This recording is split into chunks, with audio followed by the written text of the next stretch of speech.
लगाया सांप्रदायिक तनाव भड़काने का आरोप, अब चुनाव आयोग में शिकायत की तैयारी। नमस्कार, मैं हूं आपके साथ निशा भारद्वाज और आप देख रहे हैं न्यूज हॉकर्स। छत्तीसगढ़ में 7 नवंबर को पहले चरण में 20 विधानसभा सीटों पर मतदान होंगे, लेकिन इससे पहले कांग्रेस और बीजेपी में जुबानी जंग शुरू हो गई है।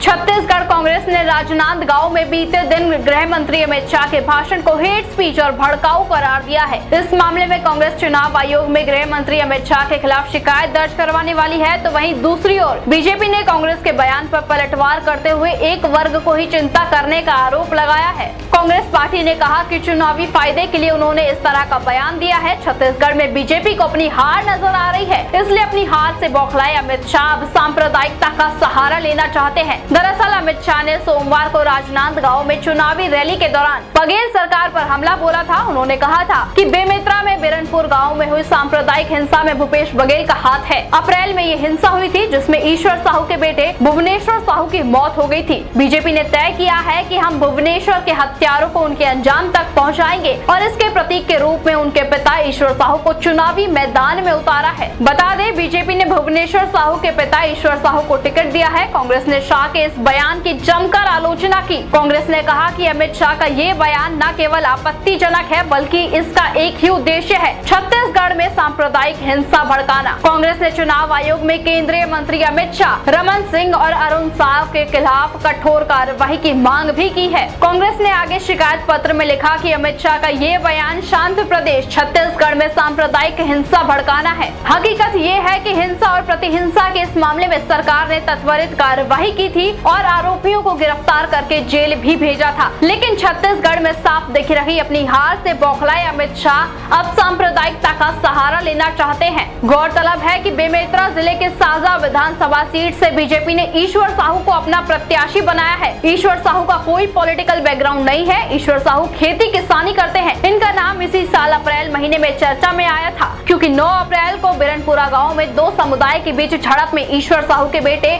भुवनेश्वर साहू की हत्या हो गई थी। इसके बाद से ही इस गांव के दूसरे समुदाय के 2 लोगों की हत्या हुई थी, जिसके बाद 1 महीने तक पूरे गांव में कर्फ्यू लगाना पड़ गया था।